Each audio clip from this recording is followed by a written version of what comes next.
Et bonsoir, bonsoir et bienvenue dans ce nouveau live de Planétéo. Je suis Théo et je vous accueille ce soir sur ma planète pour un nouveau live de lecture. Et oui, ce soir, et si on lisait des Natura Rerum ou encore de la nature ou des Rerum Natura de Lucrèce. Et ce soir, nous nous attaquerons au livre 5 que nous lirons vraisemblablement dans son intégralité. Si vous nous regardez en rediffusion sur YouTube, je vous invite à aller dans la description de la vidéo où se trouvent à votre disposition des timecodes vous permettant de naviguer dans la lecture comme bon vous semble et de passer éventuellement l'introduction ou les pauses que je vais effectuer dans ma lecture puisque, je le rappelle, je suis en live et en live, je me dois d'animer un petit peu mon live, je me dois de parler un petit peu avec mes viewers et en plus, au-delà d'être une obligation à mon sens, c'est un plaisir. Et ce soir, j'accueille avec plaisir, comme d'habitude, Jumpy. Bonsoir Jumpy, comment ça va? Ça me fait super plaisir que tu sois là. Franchement, c'est tout con, mais d'avoir comme ça des gens qui viennent fréquemment, régulièrement, ça met tellement la pêche, ça donne tellement de motive. Donc merci beaucoup, j'espère que tu vas bien également Jumpy. Et d'ailleurs, j'en profite, on a eu un petit follow en off. Donc merci pour le follow, Mr. Warning, si tu vois un jour cette vidéo. Ça fait plaisir, ça fait plaisir. Dans cette introduction, je ne vais pas avoir grand chose à vous dire, je pense. Alors, je prends des pincettes parce qu'à chaque fois que je dis ça, au final, je me retrouve à parler pendant 20 minutes. Donc, on va voir, mais j'ai quelques petites choses à vous dire, mais pas grand chose de plus que les dernières fois en fait. Ah, t'es tombé dans les pommes aujourd'hui. Ah oui, d'accord, Jumpy, d'accord. Ça va, c'est plutôt de bon augure. Genre, pas du tout. Ok, mais j'espère que ça va mieux, écoute. Peut-être t'as pris un coup de soleil. J'avoue que là, moi, je me tape des 32 degrés ces derniers jours. Là, c'était vraiment le meilleur week-end de ma life, quoi. J'étais vraiment dehors avec mes lunettes et tout de soleil, avec le petit chapeau. Ah, c'était excellent. Il y avait un arrière-goût d'été, là, c'était vraiment plaisant. D'ailleurs, j'ai été très très chargé ces derniers temps par, je vais dire par des obligations, même si ce n'en sont pas, mais disons que j'avais des choses à faire, IRL notamment. Et là, ça commence à se dégager un petit peu, je vais être un peu plus libre. Il n'y a pas eu de live de découverte sur League of Legends ce dimanche, il n'y en aura pas dimanche prochain non plus. Par contre, ça c'est sûr et certain en fait, il y aura un live de découverte sur League of Legends courant de semaine pour me rattraper justement de ces annulations. Donc je pense que ça sera soit mercredi, donc demain, soit jeudi, je ne sais pas encore. Mais quand soudain surgit, venu de nulle part, venu de l'ombre, mon cher ami Mirani. Bonsoir Mirani de la Mirani TV. Ça me fait extrêmement plaisir de te voir dans le coin. Mirani, vous êtes cordialement invité à faire une soirée double stream sur la mage de Sea of Thieves mardi prochain. Et ça peut être très intéressant, Mirani. On en reparlera en privé, mais ouais, il y a moyen, carrément, il y a moyen de faire ça. Mirani, vous l'avez déjà vu sur cette chaîne pour certains d'entre vous. C'est mon grand ami. C'est un petit peu... Oh, c'est pas bien de dire ça en live, ça va gêner tout le monde. Mais j'ai un peu... Je le considère un peu comme mon âme frère, si on peut dire ça. Ça serait genre comme mon âme sœur, mais en frère. Enfin bref. Et du coup, ça me fait extrêmement plaisir de te voir. Et c'est avec Mirani notamment. Mirani, Equinox et Mini Roblast que je joue à Sea of Thieves. Et je vous le rappelle, on a un projet qui arrive de Sea of Thieves roleplay avec des photos, avec des textes qui arrivera sur le compte Instagram La Mère des Voleurs. N'hésitez pas à le rejoindre. Pour le moment, il n'y a pas de contenu, mais ça arrive à grands pas. Et du coup, bah écoutez, peut-être que la semaine prochaine, éventuellement, il y aura un live mardi. Ah ouais, mais le mardi, d'habitude, c'est mes lives de gaming. C'est mes lives de lecture, pardon. Bah je verrai comment je m'arrange. Attendez, on est au livre 5. Attendez, il y a peut-être moyen d'arranger quelque chose, ouais.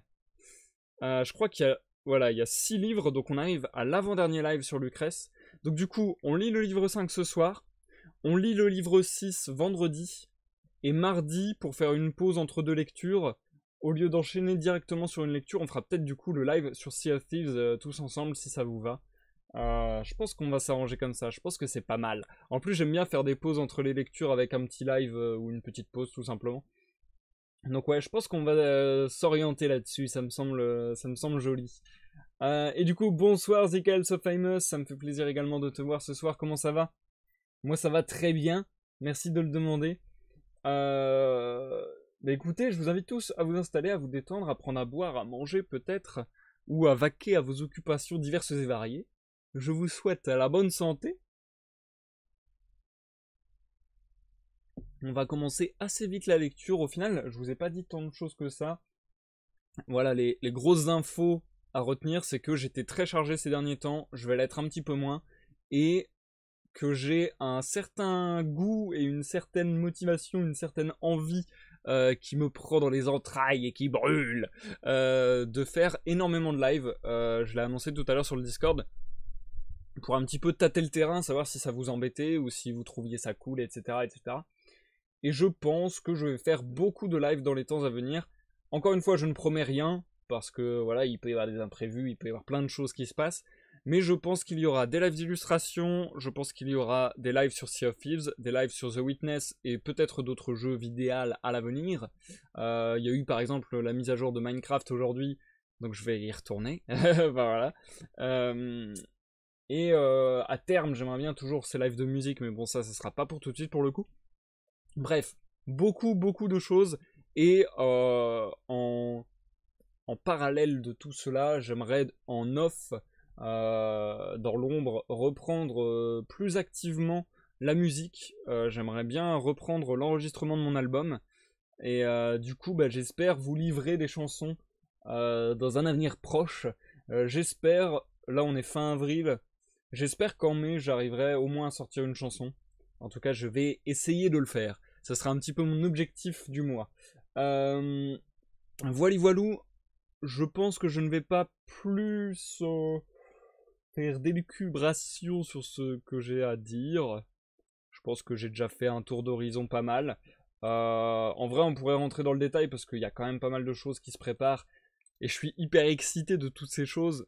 Mais en même temps, je pense qu'on a déjà fait un bon tour. Je pense qu'on a déjà fait un bon tour. Là, comme je le disais, je vais être beaucoup plus libre. Il me reste une obligation avec des guillemets ce dimanche, puisque dimanche, je l'avais déjà dit, je ne pourrais pas assurer le live de découverte sur League of Legends, puisque je m'en vais aider en tant que bénévole une association. Mais sinon, à part ça, j'ai plus de rendez-vous, on va dire. C'est ça qui est bien, dans un sens. En tout cas, qui est bien pour les lives. C'est que là, pour un bon mois, je n'ai plus de rendez-vous. Donc normalement, il ne devrait pas y avoir de live annulé ou quoi que ce soit. Bon, sauf si d'ici là, il y a d'autres choses qui s'organisent. Mais là, ça devrait se tenir régulièrement, de manière fluide. Et d'ailleurs, je le reprécise pour ceux qui ne l'auraient pas encore su, la prochaine lecture après Denatura Rerum sera la lecture du roman La peau de chagrin. On retourne au roman un petit peu. C'est quand même le format principal, on va dire, de mes lectures. Donc on retourne au roman avec La peau de chagrin d'Honoré de Balzac. Et ça risque d'être super bien parce que je regarde un très bon souvenir. Mais pour l'heure, on poursuit la lecture du Denatura Rerum de Lucrèce, que pour le moment j'apprécie beaucoup. Ce recueil de poèmes est fort sympathique. Pour le moment, je l'apprécie beaucoup. La dernière fois, les thèmes qu'on a abordés, c'était un petit peu les sensations, les sens, donc les 5 sens, toucher, etc. Et on a fait un petit détour aussi par l'amour et grosso modo les ébats sexuels. Donc voilà, ça c'était un petit peu le package de la lecture du livre 4. Dans ce livre 5, on continue à...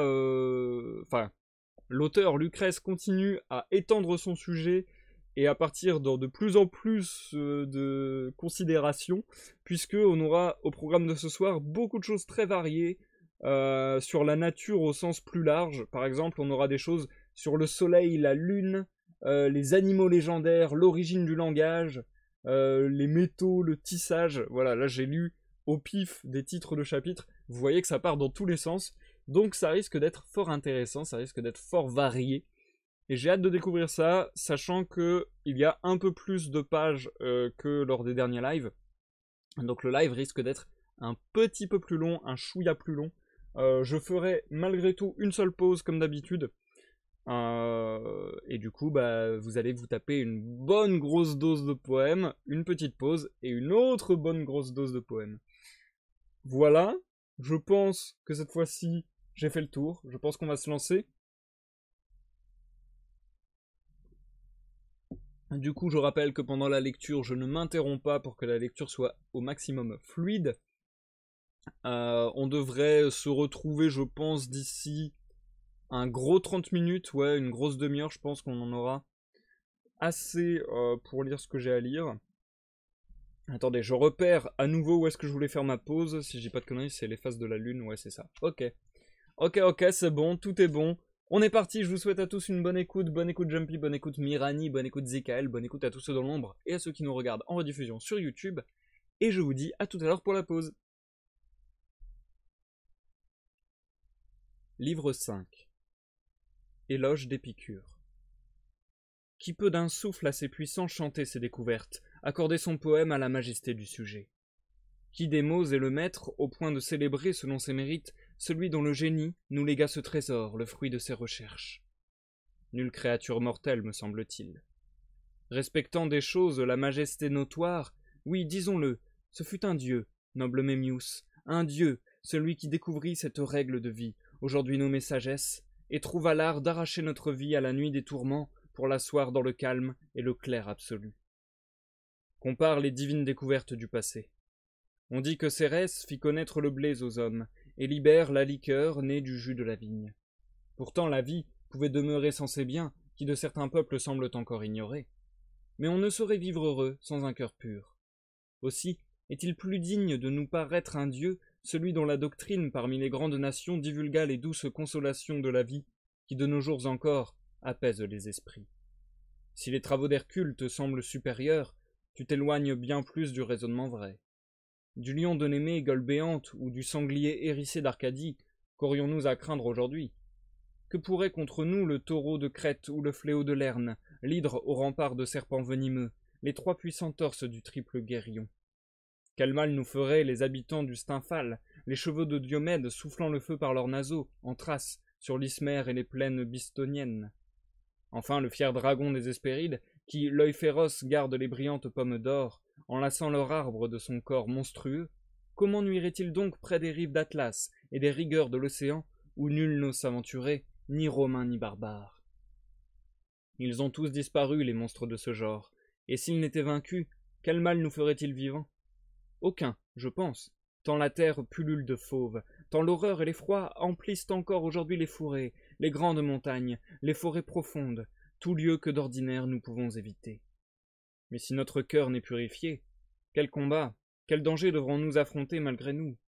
Quels soucis violents dès lors déchirent l'homme tourmenté de passion, quelles terreurs aussi! Combien l'orgueil, la débauche, l'emportement exercent de ravages, et le faste, et la paresse!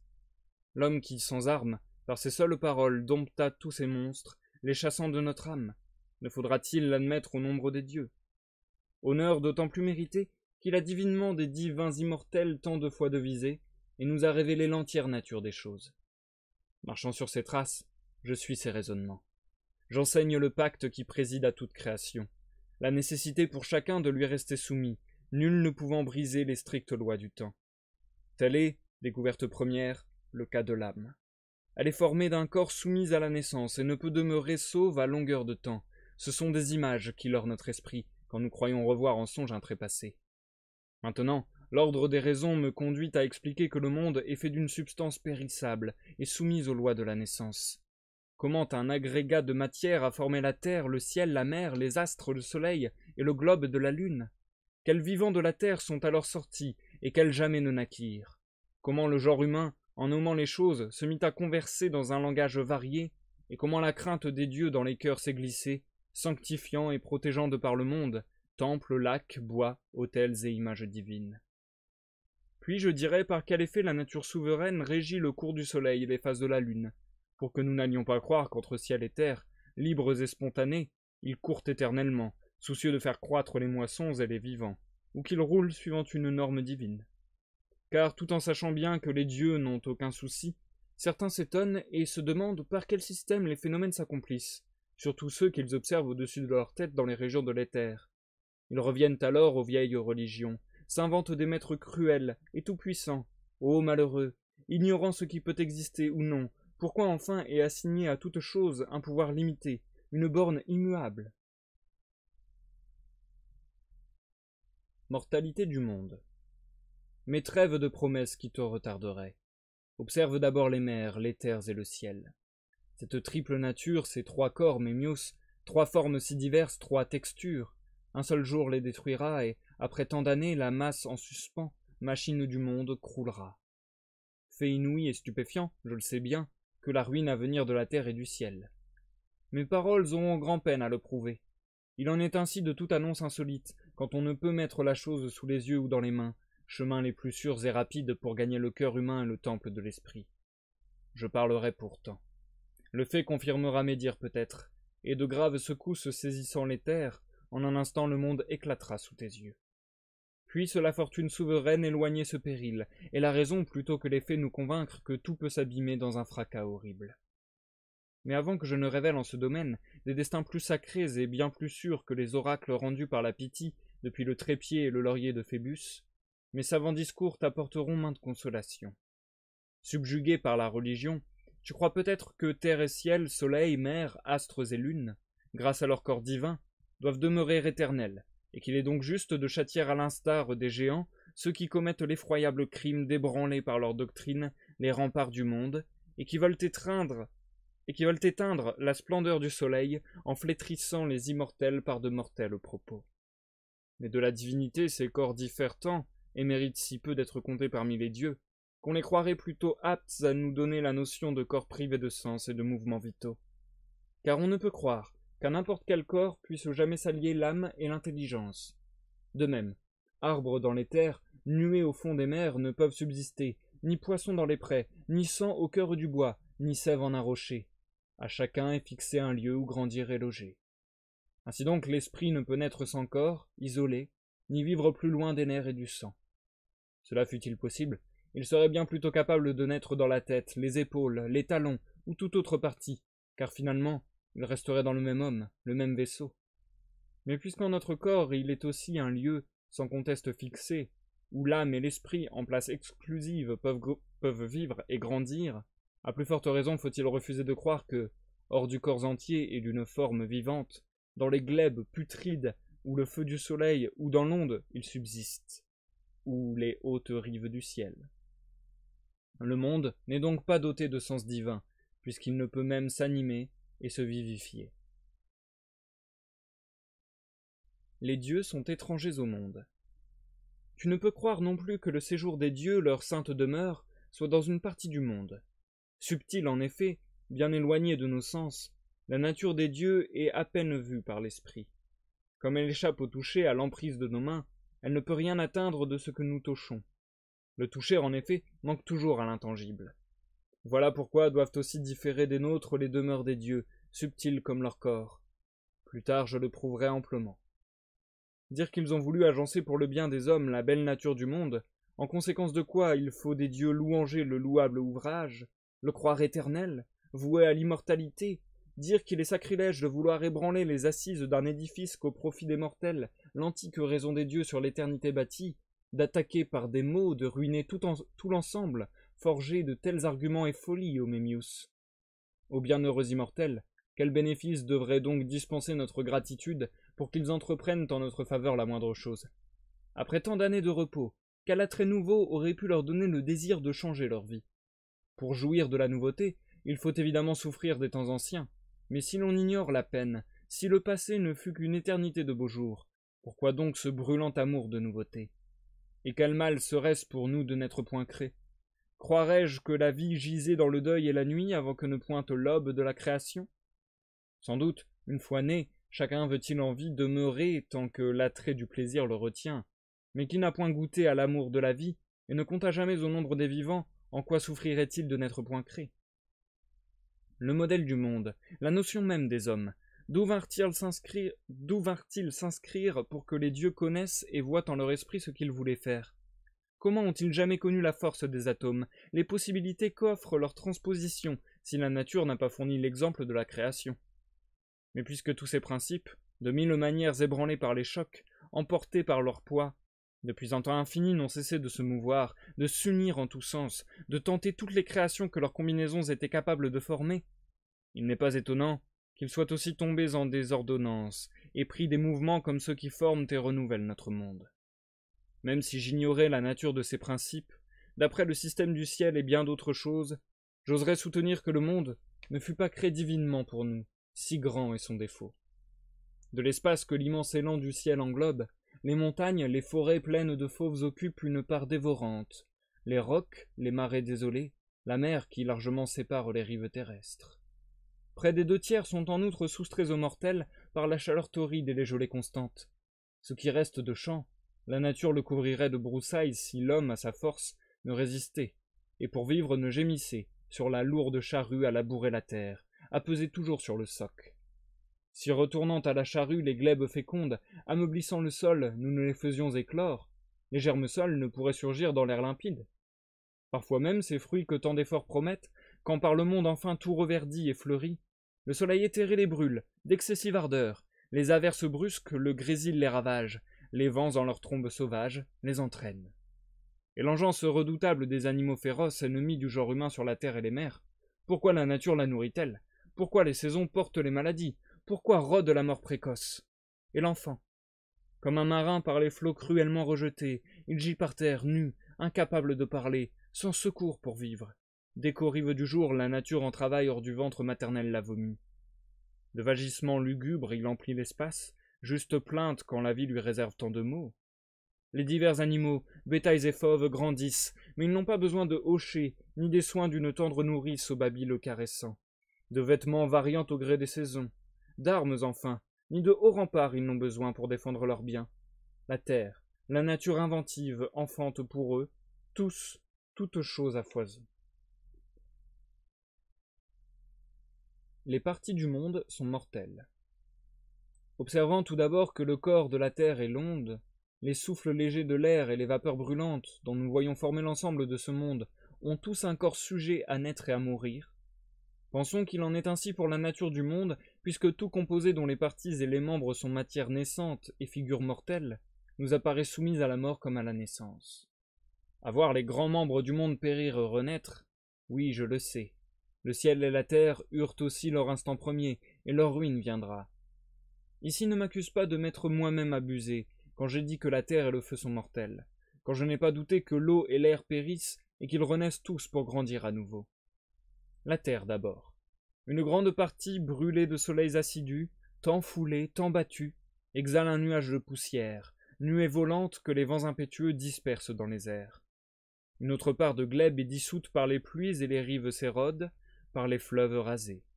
Tout ce qu'enfin il nourrit et fait croître lui revient en même part, et puisque sans conteste la mer universelle est le tombeau commun, la terre diminue, vois-tu, s'accroît et se recrée. Pour le reste, la mer, les fleuves et les sources toujours renouvelées, les flots intarissables, nul besoin de phrases. Le grand afflux des eaux en est partout la preuve, mais leur perte constante empêche que l'ensemble déborde aucunement. Les vents impétueux balaient la plaine des eaux, les rayons du soleil ravagent leur texture. Ils prélèvent une part, l'autre sous terre se disperse. L'amertume est filtrée, l'eau s'écoule à rebours, et vient se rassembler à la source des fleuves, puis son flot adouci court à la surface des terres, suivant la voie que d'un pied limpide l'onde a tracée. De l'air maintenant je parlerai, qui tout entier d'heure en heure subit d'innombrables changements. Toujours en effet, toute émanation des choses se perd dans le vaste océan de l'air, mais inversement, s'ils ne rendaient leurs corps aux choses, ne recréaient leur flux, tout serait déjà dissous, évaporé dans les airs.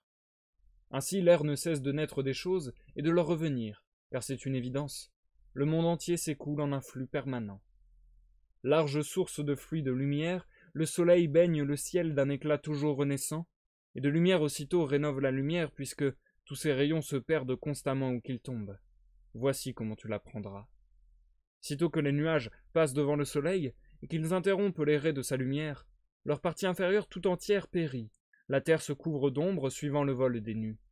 Le monde exige donc toujours nouvelle clarté, les jets de lumière périssent tour à tour, et les corps au soleil n'auraient nul moyen de paraître si la source même du jour n'y pourvoyait sans fin.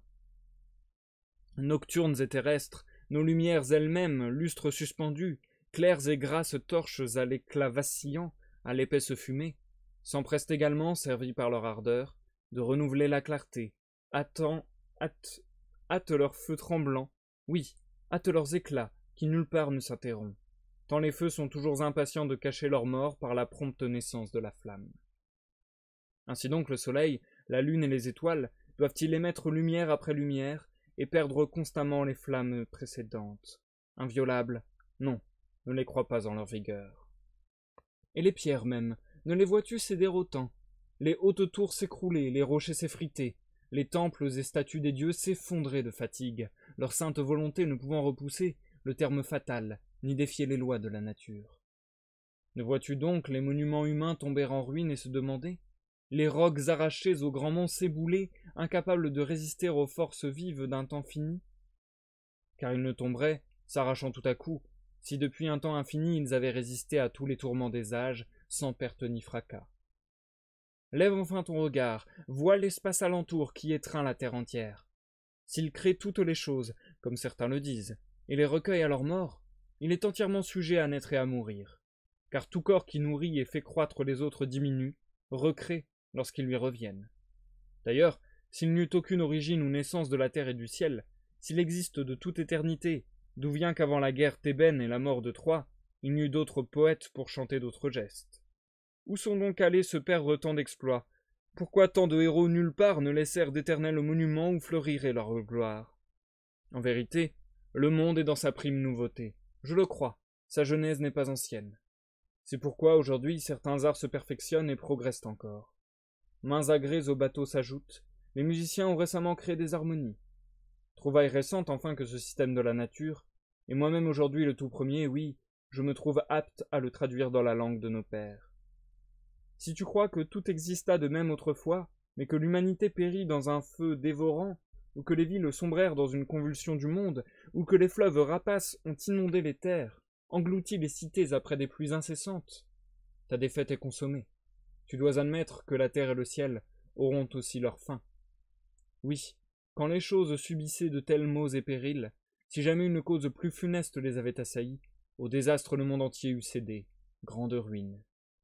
De même, nous voyons les uns par les autres que nous sommes mortels. Nos maladies ressemblent à celles des hommes que la nature a soustraits à la vie. Le monde ne remplit aucune des conditions de l'immortalité. Et puis il faut, pour demeurer éternellement, avoir un corps solide qui repousse les coups, et ne laisse rien pénétrer qui puisse détruire l'union étroite de ses parties. Ainsi l'atome, dont nous avons précédemment montré la nature. Et aussi capable de durer toute l'éternité, ce qui n'offre prise au coup. Ainsi le vide, qui demeure intangible et ne pâtit d'aucun choc. Ou bien encore, il ne faut point d'espace alentour, dans lequel les choses puissent aller se dissoudre. Ainsi se révèle immortel l'ensemble des ensembles, hors duquel il n'existe ni lieu où bondir, ni atome pour venir bombarder et désagréger les corps. Comme je l'ai montré, le monde n'est pas un tout compact puisque le vide existe, mêlé aux choses. Il n'est pourtant pas semblable au vide, et les corps ne manquent pas qui peuvent surgir de l'infini, et dans un tourbillon jeter à bas notre univers, ou lui infliger toute autre forme de ruine.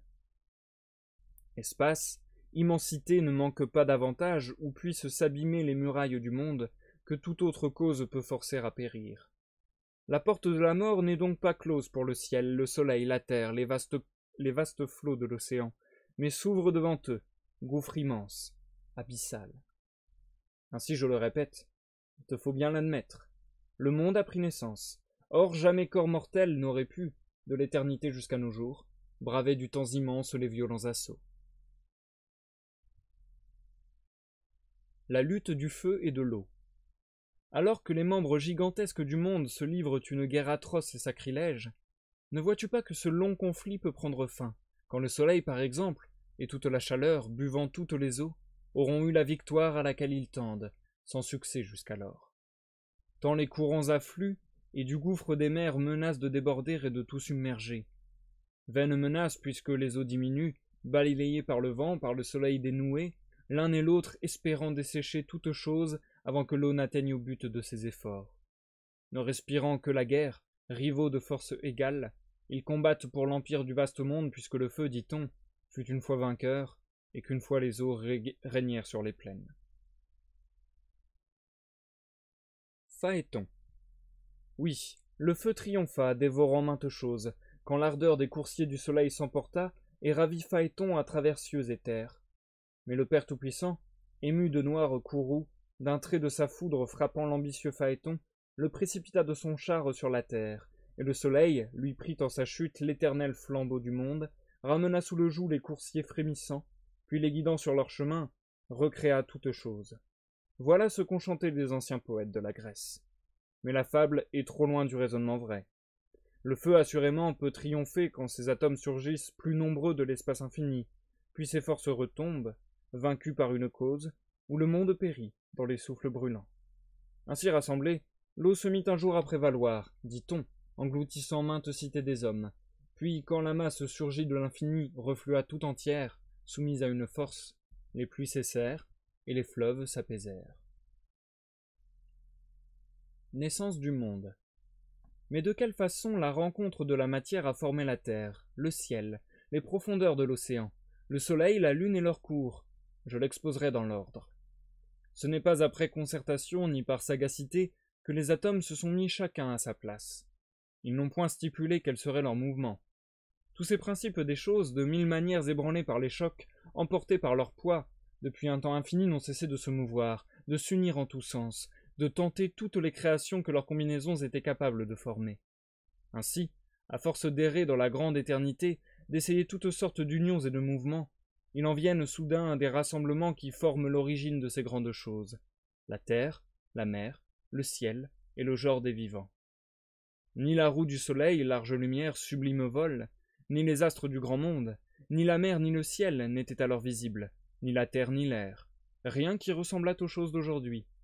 C'était une tempête nouvelle, une masse inouïe d'atomes de toutes sortes dont la discorde confondait les distances, trajets, liaisons, poids et chocs, mouvements et rencontres, en une mêlée guerrière.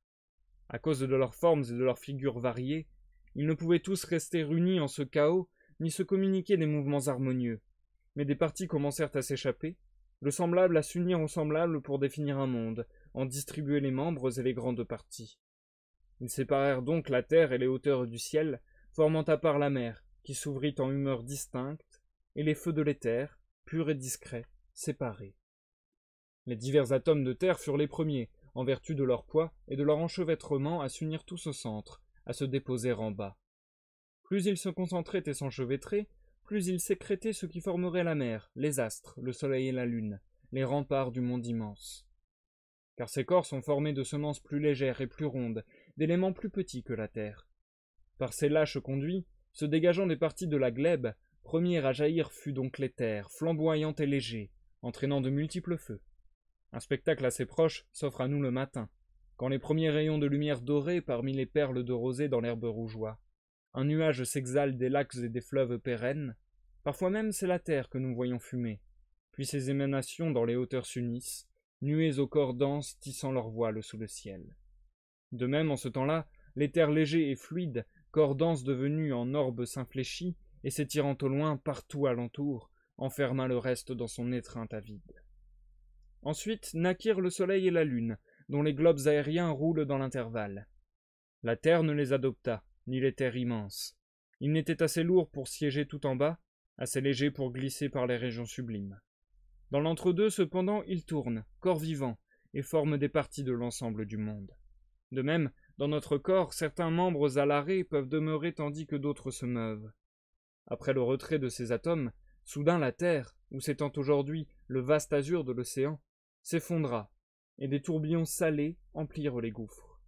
De jour en jour, plus la chaleur de l'éther alentour et les raies du soleil par leurs chocs incessants forçaient toute la terre à réduire ses bords externes, à se condenser, se rejeter en son milieu, plus la sueur salée de son corps s'exprimant allait accroître la mer et ses plaines noyées, et plus s'échapper, loin des terres volants, les atomes d'air et de feu dont l'amoncellement formait, haute fulgurance, les temples du ciel. S'affalaient les plaines, croissaient les montagnes, grande ascension, les rocs ne pouvant s'affaisser, ni toutes les parties s'aplanirent également. Ainsi le corps durcit, la terre en son poids se figea. La vase, en quelque sorte, du monde entier vers le fond lourdement conflua, et se déposa comme lit. Puis la mer, puis l'air, puis l'éther même, porte-feu en leur corps fluide, tous demeurèrent purs. Les plus légers sur les autres, et le plus liquide, le plus léger, l'éther, coula au-dessus des airs sans mêler son corps fluide à leur souffle agité. Il laisse les autres aux trombes violentes, il les laisse troublés par d'inconstants orages et glisse, emportant ses feux d'un même élan. Qu'il puisse avoir un flux uniforme et constant, le pont en témoigne par son cours régulier, mer au glissement monotone et immuable. Mouvement des astres. Chantons maintenant la cause du mouvement des astres. Tout d'abord, si l'orbe, le grand orbe céleste tournoie, il faut dire que l'air comprime chacun de ses pôles, les maintient du dehors et les enclos de part et d'autre, un autre flux supérieur faisant tourner la sphère selon la ronde brillante des astres du ciel éternel, à moins qu'un flux inférieur ne l'entraîne inversement comme les roues à aubes que font tourner les fleuves. Il se peut aussi que tout le ciel demeure immobile, tandis que se meuvent les signes lumineux. Ou bien, en clos, les courants de l'éther sont impétueux, et tournant à la ronde en quête d'une issue, roulent les feux parmi les régions nocturnes du ciel. Ou, soufflant d'ailleurs, de l'extérieur, l'air fait tourner les astres.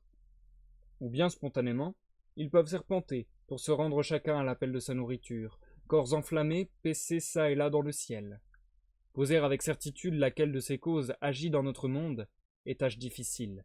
Mais ce qui peut se faire, et se fait parmi l'univers, dans les divers mondes diversement créés, je l'enseigne, et m'attache à déployer les causes nombreuses qui parmi l'univers peuvent mouvoir les astres.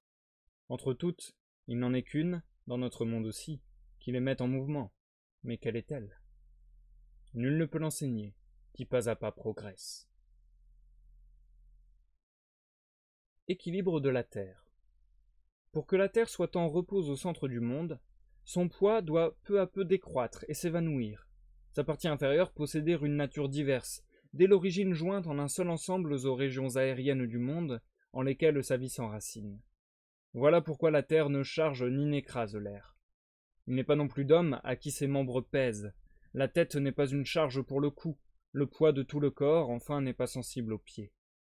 Mais les poids imposés venant de l'extérieur nous blessent, quand souvent ils sont bien inférieurs, tant les propriétés de chaque chose importent.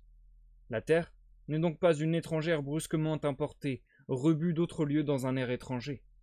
Elle est née comme lui, dès l'origine du monde, dont elle est partie distincte, comme un organe en nous. Quand un grand coup de tonnerre soudain l'ébranle, la Terre à son tour émeut tout l'espace supérieur, ce qui serait impossible si elle n'était liée aux parts aériennes ainsi qu'au ciel du monde. Par des racines communes, ils se tiennent fixés, unis dès leur naissance et formant un ensemble. Ne vois-tu pas qu'ainsi, malgré son grand poids, notre corps est soutenu par l'âme si ténue, parce qu'ils sont joints et forment un ensemble? Enfin, d'un bond léger soulevait notre corps, qui donc le peut sinon l'âme, régente des membres? Ne vois-tu pas combien une nature subtile devient vigoureuse jointe à un corps lourd, comme l'air à la terre et l'âme à notre chair? Grandeur du soleil et de la lune. La roue du soleil ne peut être bien plus grande ni son ardeur moindre qu'à nos sens elle n'apparaisse. En effet, tant qu'un feu, quelle que soit sa distance, peut atteindre nos yeux et réchauffer nos membres, cet intervalle n'enlève rien au corps des flammes et ne réduit en rien notre vision du foyer même. Ainsi, puisque l'ardeur et la lumière du soleil parviennent à nos sens, éclairent nos régions, concluons qu'ici-bas sa forme et sa taille apparaissent vraiment, sans qu'il faille rien soustraire ni ajouter. Que la lune baigne le monde d'un éclat emprunté, ou qu'elle projette la lumière de son corps, sa forme courant dans le ciel n'est en tout cas nullement plus grande qu'elle ne paraît à nos yeux. Car tout objet vu de loin, à travers beaucoup d'air, apparaît confusément avant de diminuer. La lune, offrant un aspect clair, une forme précise de la Terre, elle doit nous apparaître en ses hauteurs telles que la dessinent ses contours extérieurs. Enfin, tous les feux de l'éther aperçus d'ici-bas, puisque tous les feux que nous voyons sur la terre, tant que leur scintillement est clair, leur ardeur visible, modifient à peine leur grandeur à nos yeux, en un sens ou l'autre selon leur éloignement. Oui, tous les feux célestes sont à peine plus petits ou plus grands qu'ils ne paraissent, différence infime. Chaleur du soleil. Il n'est pas étonnant qu'un si petit soleil ait le pouvoir d'émettre une lumière si grande qu'elle emplit la mer, les terres, le ciel entier, et baigne toute chose de sa chaude vapeur. Si du monde entier s'ouvre ici l'unique source à large flot jaillissant et prodiguant la lumière, peut-être tous les éléments ignés du monde, accourant de partout, confluent-ils d'un tel élan que d'une source unique ici s'épanche leur ardeur. Ne vois-tu pas de même un mince filet d'eau baigner au loin les prés, et parfois inonder les plaines? Ou bien, aussi ténu que soit le foyer du soleil, son ardeur saisit l'air de brûlante chaleur si d'aventure l'air est propice ou enclin à s'allumer sous le coup de pauvres ardeurs.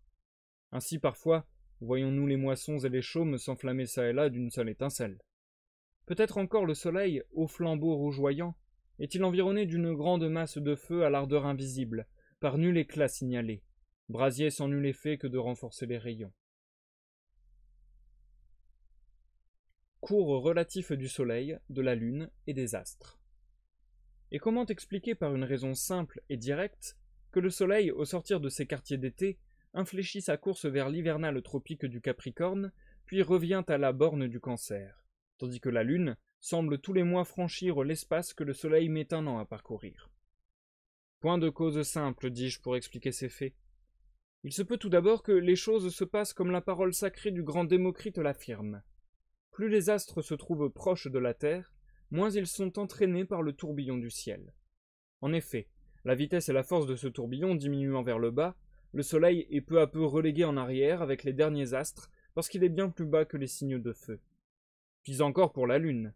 Son cours étant plus bas, plus éloigné du ciel et plus proche de la Terre, elle peut d'autant moins se mesurer aux astres. Et plus le tourbillon s'alanguit et l'emporte au-dessous du Soleil, plus les astres alentours la prennent de vitesse et passent au-delà. Si donc elle paraît revenir vers chacun des astres, plus rapide que tous, c'est qu'ils la rejoignent encore. Il se peut aussi que des régions opposées du monde soufflent en alternance et périodiquement deux flux d'air, l'un poussant le soleil des signes d'été à son tropique hivernal et aux rigueurs glaciales, l'autre le rejetant des ombres gelées du froid jusqu'aux régions estivales et leurs signes de feu. De même, on peut expliquer que la Lune et les étoiles, qui roulent les grandes années en leurs grandes orbites, alternent leurs courses suivant les flots de l'air. Et puis, ne vois-tu pas, sous l'action de vents contraires, les nuages basalaires à l'opposé de ceux d'en haut? Pourquoi les astres, en leurs grandes orbes célestes, ne seraient-ils emportés par des courants contraires? La nuit et le jour. La nuit couvre la terre de son immense brume, soit qu'après sa longue course le soleil, du ciel touchant l'extrémité, languide exhale ses feux, rompu par le voyage et défaillant à force d'air, soit que sous la terre détourne le cours du soleil la force qui menace sa ronde au-dessus des terres. À l'heure précise, Matuta, sur les rives du ciel, répand la rose aurore et la lumière éclot. Soit que le même soleil venant de sous la terre par ses rayons saisisse le ciel avant de l'enflammer, soit qu'à l'heure fixe se rassemblent les feux, confluent en grand nombre les atomes ignés, engendrant sans cesse les lumières d'un soleil neuf. Ainsi, d'après la renommée du sommet de l'Ida, on aperçoit au lever du jour des feux éparses, qui forment ensuite comme un globe, le disque enfin. Mais que l'on n'aille point maintenant s'étonner que les atomes de feu confluent et réparent en un temps si précis la splendeur du soleil. Dans toute la nature, nous voyons tant de choses s'accomplir à date fixe, les arbres fleurir et défleurir en leur saison, tant définies, tant non moins définies où l'âge fait tomber les dents, revêt la puberté d'une légère toison et encadre les joues d'une barbe naissante. Éclairs enfin, neige, pluie, nuages et vents suivent assez régulièrement le cours des saisons. Telles que furent les causes en leurs premiers principes, telles qu'advinrent les choses dès l'origine du monde, telles encore elles reviennent suivant un ordre régulier. Inégalité des jours et des nuits. Les jours allongent et les nuits s'étiolent. Les clartés diminuent quand augmentent les nuits. Peut-être le même soleil, parcourant les terres, décrit-il des arcs inégaux sous la terre et au-dessus, divisant son orbite en portions dissemblables. Il reporte ce qu'il a retranché d'une part dans la part opposée qui s'augmente d'autant, jusqu'à ce qu'il parvienne au signe où le nœud de l'année équilibre les ombres nocturnes et les clartés. Car à mi-course, entre l'Aquilon et l'Austère, le ciel tient les bornes du soleil également distantes, à cause de la position de tout le cercle zodiacal où cet astre serpente et conclut son cycle annuel, illuminant de rayons obliques la terre et les cieux, comme le prouvent ceux qui, sur une carte céleste, portèrent les constellations en leur belle ordonnance. Il se peut aussi qu'un air plus épais par endroits retarde sous la terre les feux tremblants du soleil, qui peinent à le franchir pour émerger à l'Orient. De là viendraient en hiver les lenteurs de la nuit, attendant le retour de l'emblème radieux du jour. Il se peut même que, Suivant l'alternance des saisons, plus lentement ou plus vite s'assemblent les feux qui font surgir le soleil d'une certaine région. Voilà pourquoi semble dire la vérité. Et nous nous arrêterons là pour la première partie de lecture de ce soir. Nous marquons une pause. Fouf. Je m'en vais vous lire dans le chat, mais la lecture de ce soir est un petit peu balèze. On retourne sur des choses un petit peu moins accessibles, je trouve, et pas tellement par leurs principes scientifiques ou par leur raisonnement, mais juste par, je trouve en tout cas, par le style. Je trouve que le style est beaucoup moins direct et beaucoup moins clair que dans les livres précédents, là.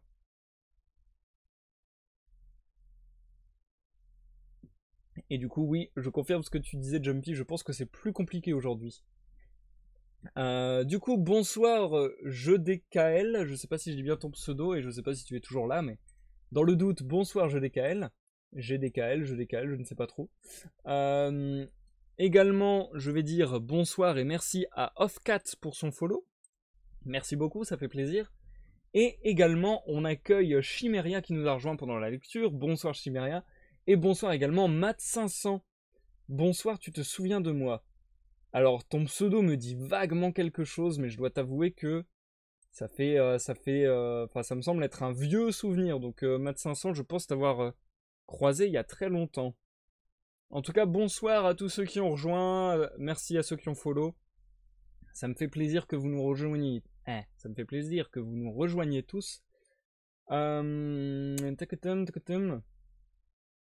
Intéressant qu'il connaissait la période de la rotation du soleil. Ouais, c'est ouf, Jumpy. Enfin, en fait, je continue à être complètement abasourdi par les connaissances qu'il pouvait avoir, alors que ce texte date d'il y a plus de 2000 ans, quoi. Je trouve ça assez dingue. Et en plus, quasiment seulement, comme on le disait la dernière fois, par réflexion, par exercice de pensée.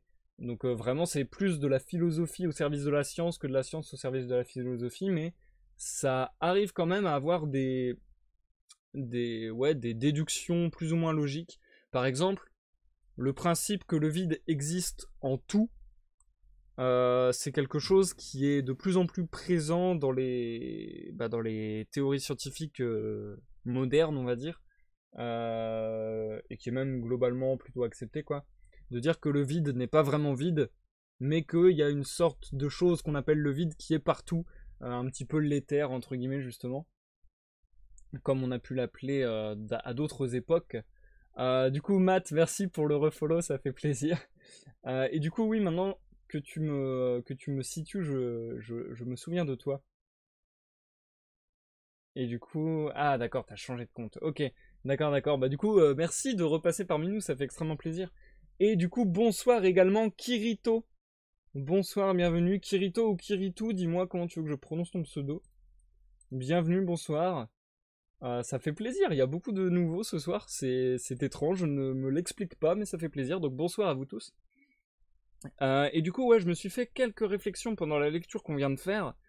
Il y a des choses que je trouvais assez folles. Par exemple, pas une chose que je trouvais folle, mais que je trouvais bien vue, c'est le délire de dire que le monde, alors lui ce qu'il appelle le monde, c'est pas la Terre, c'est un peu aujourd'hui on serait tenté de dire la Terre et son atmosphère, je pense. Mais du coup, c'est très intelligent, je trouve, comme métaphore, comme comparaison, de dire que la Terre et son atmosphère ne sont pas deux éléments disjoints qui se sont réunis à un moment, mais qu'ils se sont créés au fur et à mesure ensemble, comme deux parties ou deux organes d'un même corps. Voilà, on est né complet, on n'est pas né, et puis après on nous a rajouté un bras au bout de 2 ans, quoi.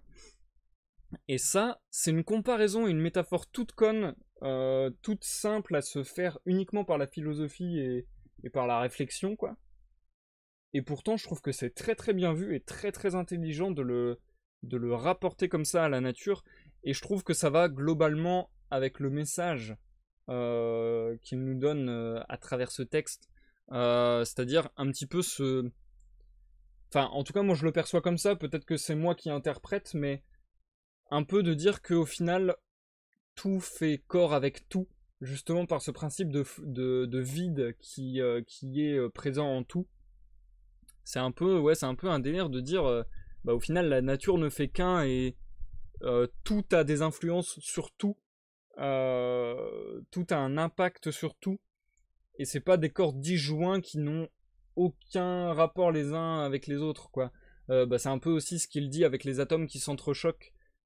Et aussi bah, une idée que je trouve très très belle, poétiquement, et que je trouve plutôt juste scientifiquement, qui est de dire que tout est en constant flux, que tout est en constant mouvement.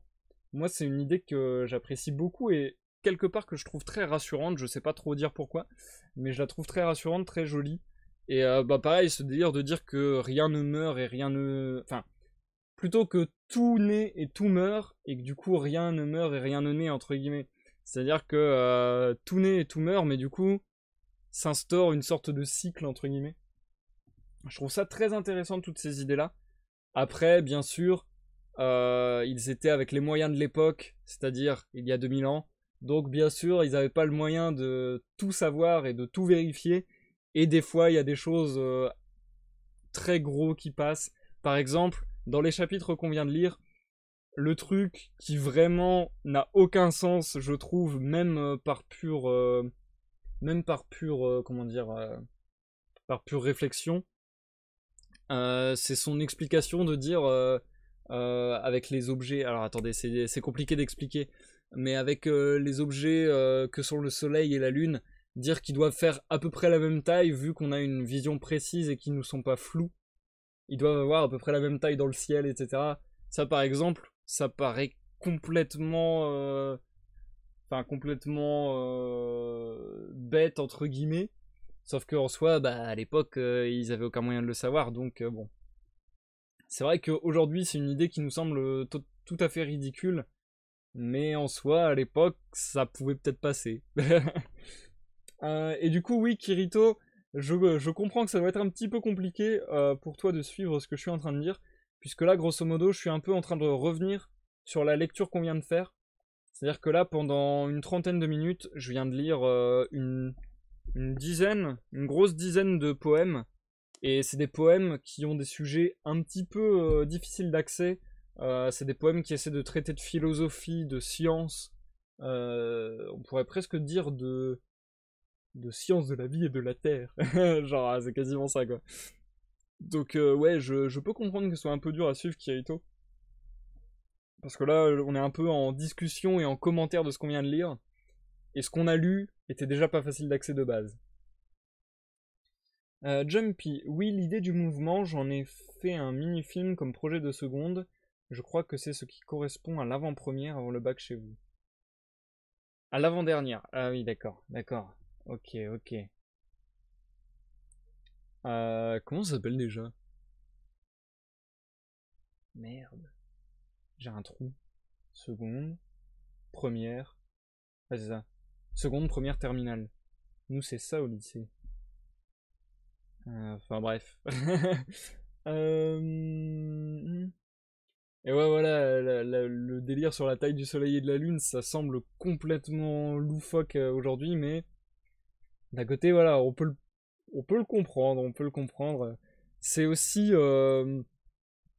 En fait, moi, ça me dérange pas dans le sens où je trouve que c'est aussi la beauté de sa démarche de vouloir embrasser un énorme... euh, Je trouve pas le mot, du coup, ma phrase est ridicule. De vouloir embrasser un énorme champ d'idées, un énorme domaine, champ de domaine. Donc voilà, le fait de vouloir expliquer et expliciter autant de faits naturels sur autant de domaines différents, forcément, déjà à l'époque ils n'avaient pas les outils, etc., etc., etc. Et même au-delà de ça, on peut pas être spécialiste en tout, donc c'est compliqué. Mais rien que pour ce fait de vouloir s'intéresser à tout et d'essayer de faire quelque chose comme ça qui donne une cohérence et ouais, une logique à l'ensemble, je trouve que c'est super beau comme démarche. C'est comme, par exemple, je dis n'importe quoi, c'est comme l'encyclopédie de d'Alembert et de Diderot.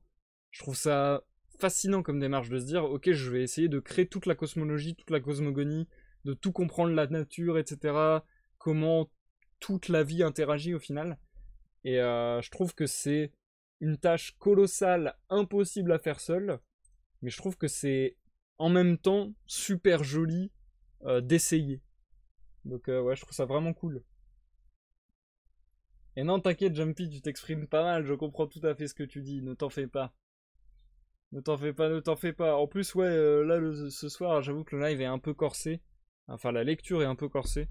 Donc c'est peut-être un peu dur de suivre.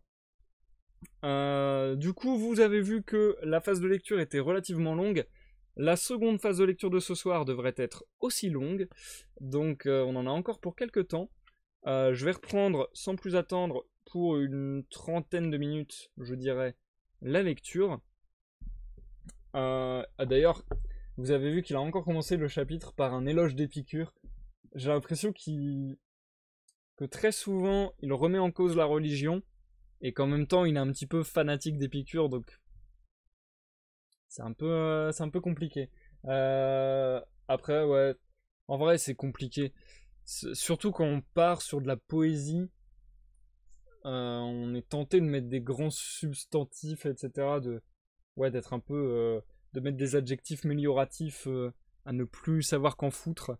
Donc, en soi, c'est peut-être aussi la forme de la poésie qu'il a choisie qui l'amène à être aussi élogieux envers Épicure, mais bon, après, c'est cool parce que même si parfois il semble un petit peu se la péter, au moins il répète plusieurs fois que tout ne vient pas de lui et qu'il est fasciné par Épicure et qu'il le remercie pour la connaissance qu'il a apportée au monde, etc., etc. Donc en soi, ça va. Ça va, il se reprend. Ouais, et puis ouais, c'est du traduit, donc en plus, très compliqué d'avoir un avis sur le style au final. Bref, je pense qu'on va repartir tout de suite. J'espère que je ne vais pas mourir d'asphyxie, parce que je commence à manquer d'air. J'ai l'impression d'avoir plutôt bien géré la première partie de lecture, malgré que les phrases étaient vraiment alambiquées et compliquées à sortir. Donc là, j'espère que je vais savoir faire la même chose sur la deuxième partie.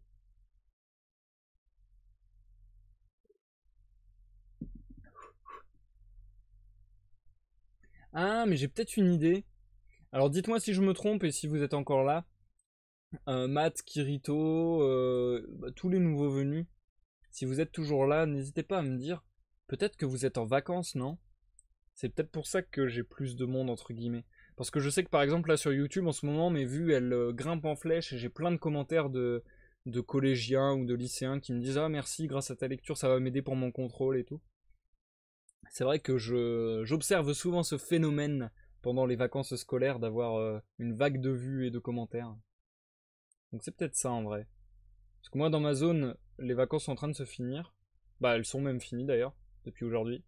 Ah bah voilà, pareil pour Jumpy. Mais du coup je ne sais pas si dans les autres zones de France, elles sont en différé. Je pense qu'elles sont en différé. Ok, ouais, donc il y a bien plusieurs zones pour ces vacances-ci. Ok, ok, bah ça doit être ça du coup, ce phénomène. Bref, mystère élucidé. Nous allons poursuivre et continuer d'élucider des mystères avec Lucrèce qui va nous ouvrir les voies de la connaissance.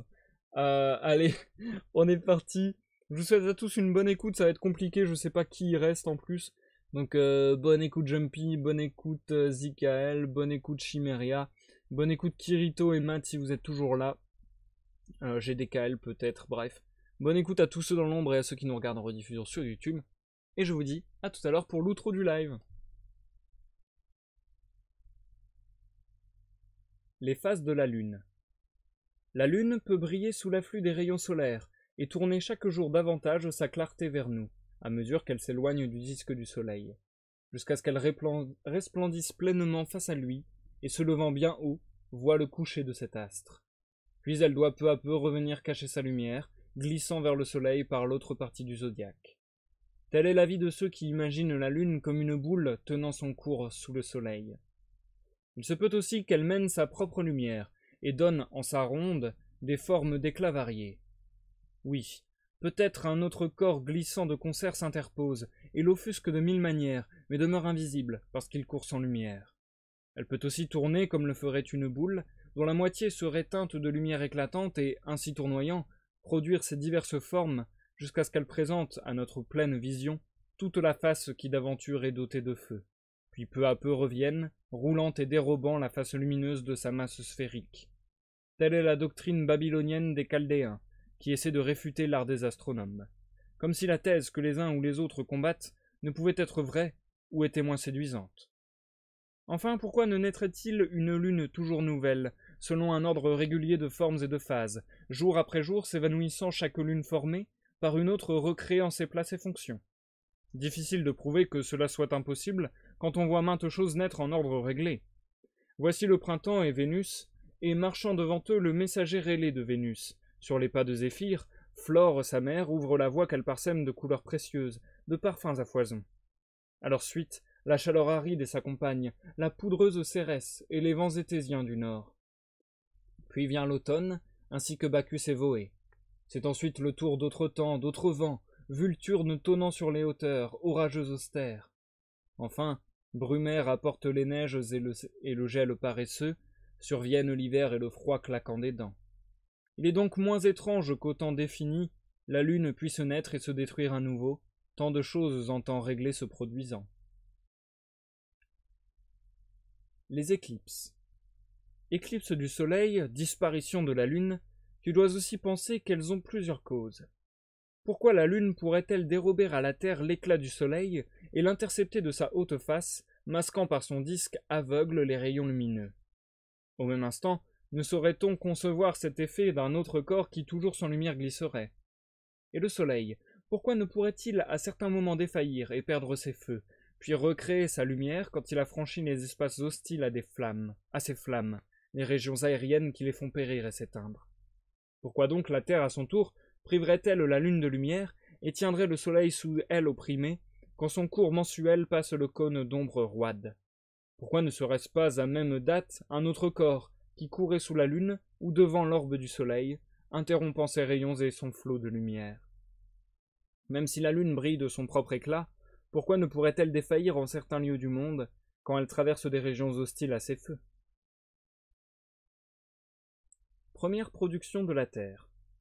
Voici que désormais, à travers l'azur du vaste monde, nous découvrons comment toute chose peut s'accomplir. Les divers parcours du soleil, les marches de la lune. Nous pouvons donc savoir quelles causes les animent et de quelle façon, leur lumière étant interceptée, ils s'éclipsent, couvrant d'ombre les terres étonnées, comme s'ils fermaient les yeux et les ouvraient à nouveau, pour contempler le monde illuminé par leur clarté. Je reviens à la jeunesse du monde, aux terres molles. Quelles créatures voulurent-elles tout d'abord porter à la lumière et confier aux caprices des vents? Première, les herbes. D'un éclat verdoyant, la terre entoura les collines, et par toutes les plaines fulgurèrent les prés, virides, fleurissants. Puis les divers arbres reçurent un élan immense pour grandir à l'envi, à bride abattue dans les airs. Comme les plumes, les poils ou les soies sont les premiers à pousser sur le corps des quadrupèdes ou des oiseaux, ainsi la jeune terre porta les herbes et les pousses, avant de produire les espèces vivantes, nombreuses et variées, de maintes manières formées. En effet, les animaux ne sont pas tombés du ciel, ni les espèces terrestres surgies des gouffres salés. La terre a donc bien mérité son nom de mère, puisque de la terre toute chose naquit. Si beaucoup d'animaux en sortent encore aujourd'hui, formés par les pluies et la chaleur du soleil, pourquoi s'étonner qu'ils fussent plus nombreux et plus grands lorsqu'en la nouveauté des champs et du ciel ils croissaient? D'abord, la gent ailée et les divers oiseaux quittèrent leurs œufs éclos par le temps printanier, comme en nos jours d'été les cigales abandonnent leur tunique ronde pour chercher nourriture et vie. Pour la première fois, la terre produisit des hommes. Chaleur, humidité abondaient alors dans les champs. Aussi, dans tous les lieux où le terrain était favorable, fixés au sol par des racines, des matrices poussaient quand la saison mature ouvrait les nouveau-nés, dont l'âge fuyait l'eau et recherchait les airs. Puis la nature tournait vers eux les canaux de la terre qu'elle forçait à verser par ses veines ouvertes un suc semblable au lait. Ainsi, aujourd'hui la femme après l'enfantement s'emplit d'un lait suave, toute nourriture vers les mamelles s'élançant. La terre aux nourrissons offrait l'aliment, la chaleur le vêtement, l'herbe une couche fournie en molle toison. La jeunesse du monde ignorait les froids rigoureux, les chaleurs excessives et les vents violents, car toute chose grandit et prend force également. Ainsi, je le répète, la Terre a bien mérité le nom de mère puisqu'elle a spontanément créé le genre humain, et comme au temps fixé produit les races d'animaux par les grands monts s'ébattant, et les oiseaux aériens en leurs formes diverses. Mais puisque sa fécondité doit admettre un terme, elle cessa d'enfanter comme une femme épuisée par l'âge. Le temps change en effet la nature du monde entier, et toute chose doit prendre un état après l'autre. Rien ne demeure semblable, tout se transforme. La nature altère, modifie toute chose. Un corps se putrifie et languit de vieillesse, puis un autre à sa place grandit et sort de l'ombre.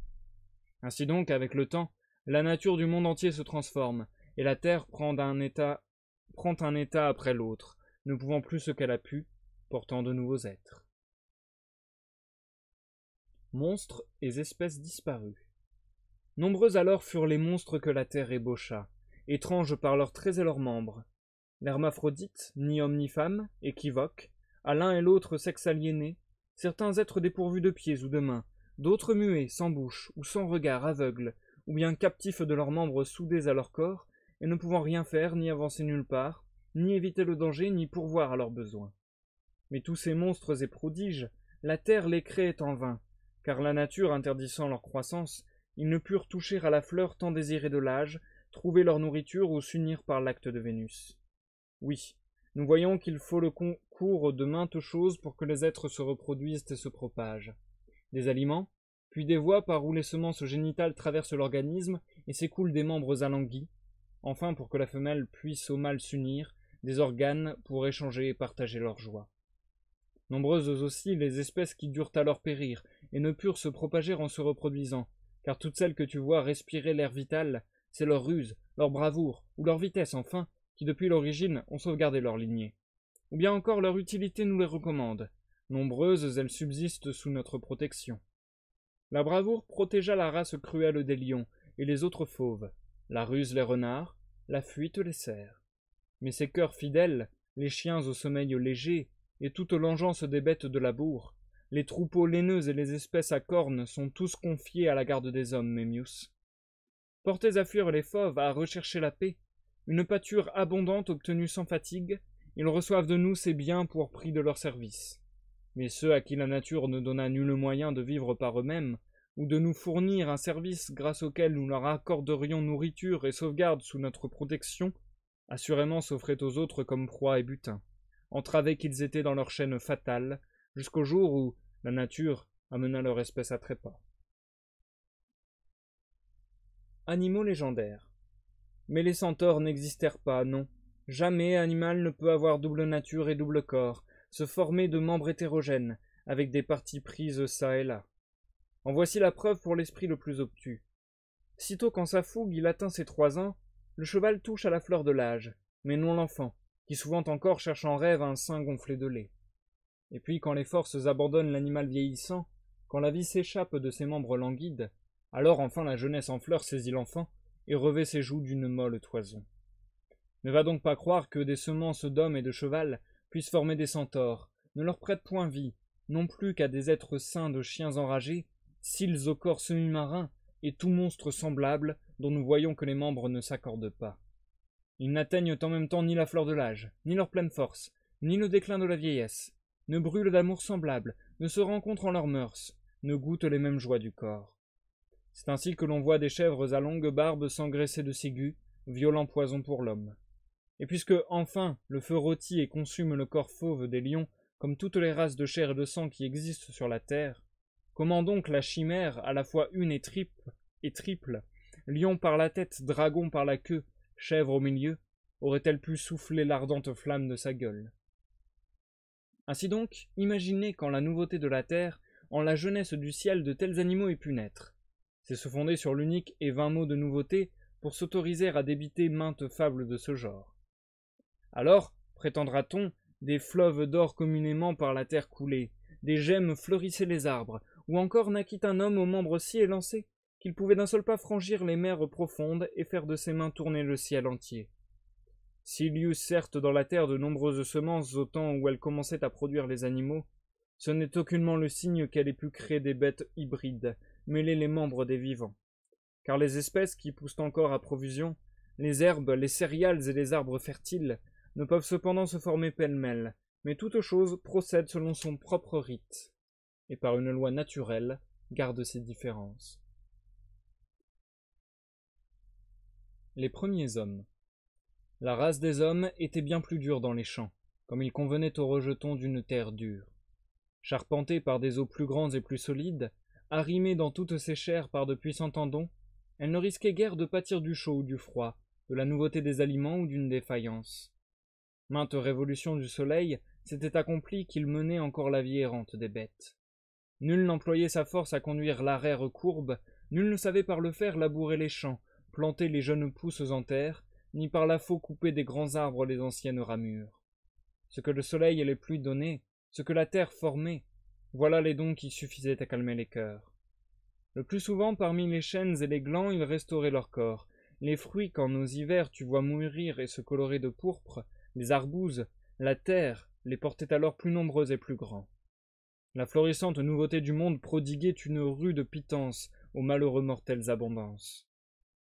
Fleuves et sources les invitaient à se désaltérer, comme aujourd'hui, dévalant les grandes montagnes, le torrent claironne son appel aux fauves assoiffés. En fin de leur course, ils avaient des nymphes remarqué les grottes sylvestres qu'ils gardaient en mémoire, certains d'y voir jaillir des cascades d'eau vive, lavant à larges flots les humides rochers aux mousses vertes emperlées de rosée. Ils savaient d'autres sources jaillissant dans les plaines. Mais ils ignoraient encore comment user du feu, des peaux de bêtes, se vêtir de leurs dépouilles. Bois, grottes, montagnes et taillis, voilà leur demeure. C'est dans les broussailles qu'ils abritaient leurs membres sales et fuyaient les coups cinglants des vents et des pluies. Le bien commun, ils ne pouvaient l'envisager, et rien, ni coutume ni loi, ne réglait leur rapport. Ils saisissaient toute proie que le hasard leur offrait, ayant appris à vivre et prospérer chacun pour soi. Et Vénus, dans les bois, unissait les corps des amants. Nul qui ne cédât au désir partagé, ou à la vive violence et à l'élan de l'homme en rut, ou au gain arbouses, baies et poires choisis. Confiants en l'étonnante vigueur de leurs mains et de leurs pieds, ils pourchassaient les animaux sauvages des forêts avec des frondes et de lourdes massues. Vainqueurs souvent, parfois, ils couraient se cacher. Pareils aux sangliers porte-soie, ils donnaient à la terre leurs membres nus et sauvages pris par la nuit, s'enveloppant de feuilles et de branchages. Ils n'erraient pas en quête du jour et du soleil, saisis de panique et hurlant dans la nuit, mais ensevelis dans le sommeil, ils attendaient en silence que le rouge flambeau du soleil porte au ciel la lumière. Accoutumés dès l'enfance à voir constamment les ténèbres et le jour renaître tour à tour, ils n'avaient aucune raison de s'en étonner, ni de craindre qu'à jamais la terre ne sombrât dans la nuit, lumière du soleil pour toujours enfuie. Leur souci était plutôt, malheureux hommes, les bêtes sauvages qui menaçaient leur sommeil. Chassés de leurs abris de pierre, ils s'enfuyaient devant un sanglier écumant, un lion féroce au plus profond de la nuit, ils cédaient épouvantés à ces hôtes furieux leurs couches de feuillage. Mais pas plus qu'aujourd'hui, les hommes ne devaient quitter dans les larmes les douces lumières de la vie. Certes, il était plus fréquent que l'un d'eux offrit vivante pâture, happé, englouti par des crocs, et rempli de gémissements bosquets, monts et forêts, à voir ses chairs vives en un vivant tombeau enseveli.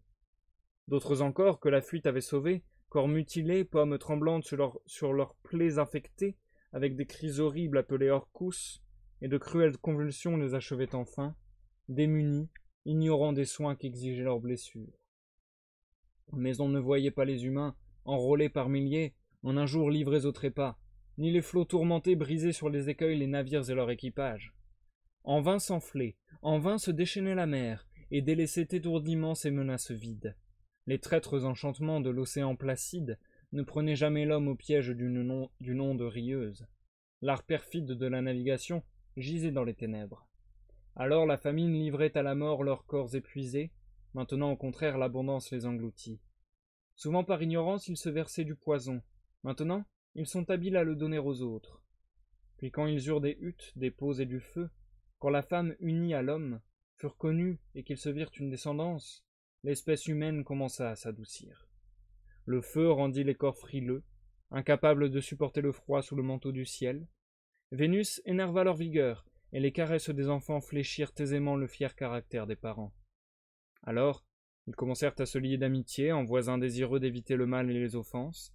Ils se recommandèrent les enfants et les femmes, signifiant en balbutiant, de la parole et du geste, qu'il était juste que tous ces pitiés des faibles. Même si la concorde ne pouvait toujours naître, pour une bonne part ils respectaient les pactes. Sinon le genre humain eût dès lors disparu. Les générations n'auraient pu se propager jusqu'à nous.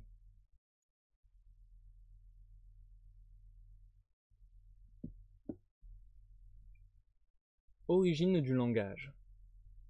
La nature fit émettre les divers sons du langage et l'utilité exprimer le nom des choses. Un exemple voisin nous est fourni par les enfants. L'incapacité même de parler les pousse au geste, leur fait montrer du doigt les objets présents, car chacun sent à quoi s'emploieront ses pleines facultés.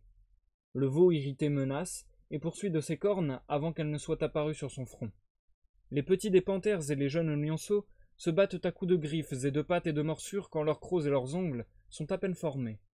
Tous les oiseaux, enfin, nous les voyons se fier à leurs ailes et demander à leur plumage une aide tremblante. Penser qu'un homme ait pu donner alors les divers noms aux choses, les autres apprenant de lui les premiers vocables, est folie. Pourquoi donc eût-il pu marquer toutes choses par des noms, et mettre les divers sons du langage en un temps où les autres en étaient incapables? Et puis, si les autres n'avaient déjà usé entre eux de la parole, comment s'est inscrite en cet homme la notion de son usage, et d'où lui est venu le privilège de savoir ce qu'il voulait faire et de le voir en esprit? Un seul homme forcer leur multitude et les dompter? Non, il n'aurait pas voulu apprendre le nom des choses. Il n'est du reste aucune façon d'enseigner à des sourds ce qu'il faudrait faire ni de les en persuader. Il s'y refuserait, ne souffrant d'aucune manière que leurs oreilles fussent plus longtemps par les sons inaudibles de la voix frappés en vain. Mais enfin, pourquoi tant s'étonner si le genre humain, ayant voix et langue efficaces, nota les choses de sons variantes avec la sensation quand les troupeaux muets, quand les bêtes sauvages, émettent des sons différents et variables, selon qu'ils souffrent ou craignent, ou que leur joie éclate, comme nous l'apprennent des faits évidents. Lorsque les bolosses frémissent de colère, leurs grandes babines molles, dénudant leurs crocs durs, leur rage contenue fait entendre un bruit menaçant, fort éloigné des aboiements qui remplissent l'espace. Et lorsqu'ils cajolent et lèchent leurs petits, les culbutent entre leurs pattes, les prennent dans leur gueule, leur jappement d'affection est bien différent de leur hurlement désolé parmi la maison vide, ou de leur plainte quand l'échine basse ils fuient les coups. Et le hennissement n'apparaît-il pas divers, quand parmi les cavales un jeune et fougueux étalon, s'emportant sous l'aiguillon de l'amour empeiné, frémit pour livrer le combat, les naseaux dilatés, et quand d'autres fois, tout tremblant, il hennit encore?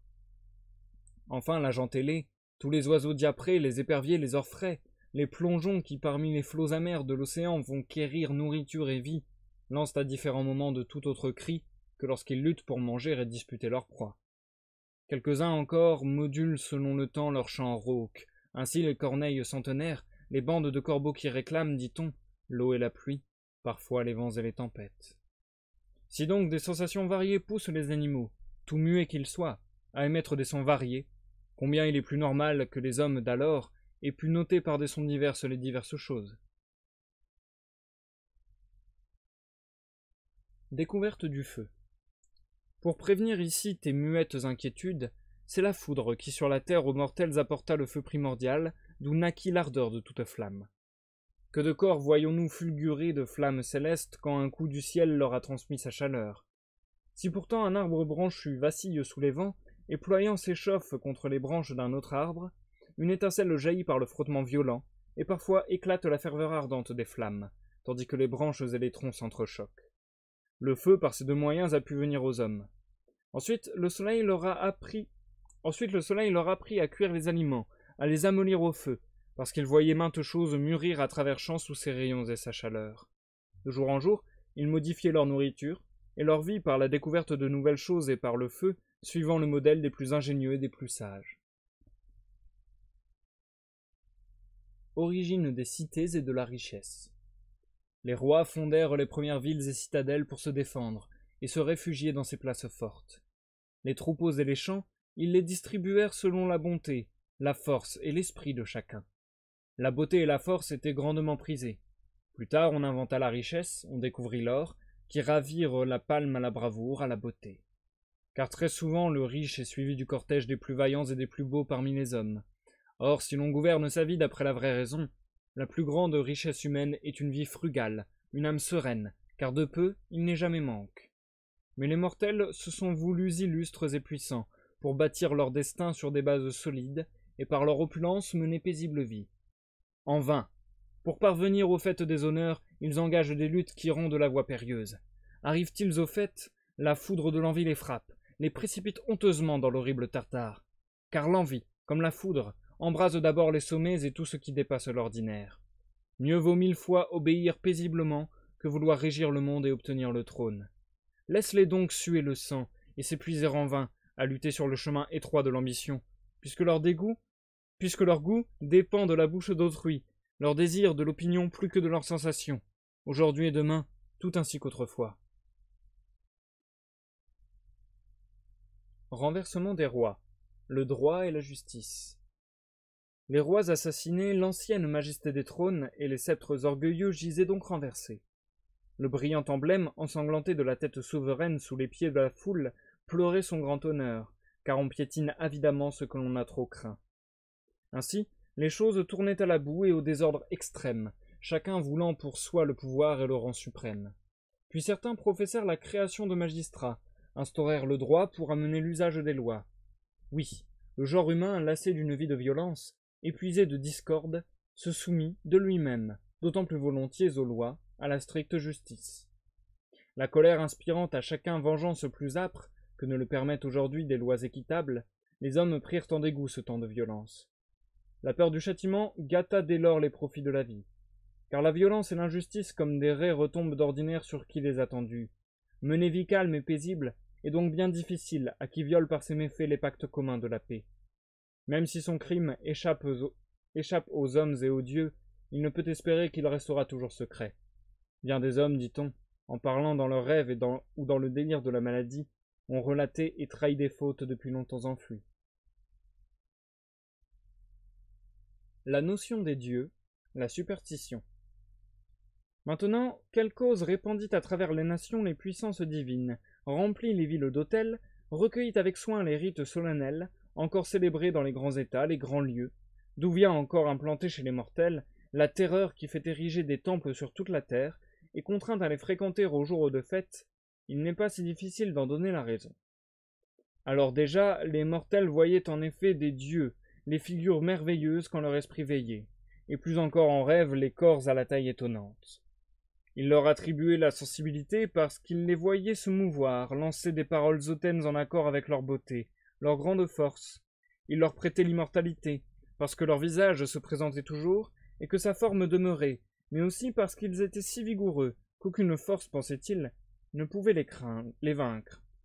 Ils pensaient aussi que leur sort était bien plus heureux, parce que la peur de la mort point ne les tourmentait, et qu'ils les voyaient en songe accomplir 1001 prouesses merveilleuses, sans éprouver fatigue aucune. Et puis ils admiraient le système ordonné du ciel, et le cycle des diverses saisons de l'année, dont ils ne pouvaient connaître les causes. Le recours était donc de tout confier aux dieux, et de tout soumettre aux signes de leur tête. Dans le ciel, ils placèrent demeures et séjours divins, parce que dans le ciel, on voit rouler la nuit et la lune, le jour et les ténèbres, les astres sévères de la nuit, les flambeaux nocturnes du ciel, les flammes volantes, les nues, le soleil, les pluies, neiges, vents, éclairs et grêles, les grondements soudains et les grands murmures de menaces. Ô race infortunée des hommes, dès lors qu'elle prêta de tels pouvoirs aux dieux et les dota d'un vif courroux, que de gémissements avez-vous enfantés pour vous-même, que de plaies pour nous, de larmes pour nos descendants.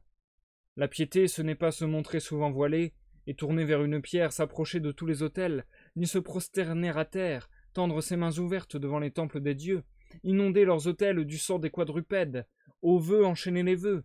La piété, c'est tout regarder l'esprit tranquille. Or, quand nous levons les yeux vers les régions célestes du grand monde, les terres cloutées d'étoiles brillantes, et que nous pensons au cours du soleil et de la lune, une angoisse en nos cœurs, sous d'autres mots étouffés, se réveille et commence à redresser la tête.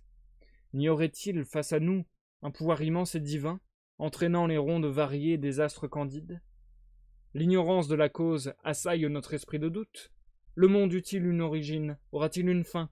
Jusqu'à quand les murailles du monde pourront-elles supporter la fatigue d'un mouvement inquiet, ou, dotées par les dieux d'une vie éternelle, glisseront-elles toujours sous la traction du temps, bravant les violents assauts des siècles immenses?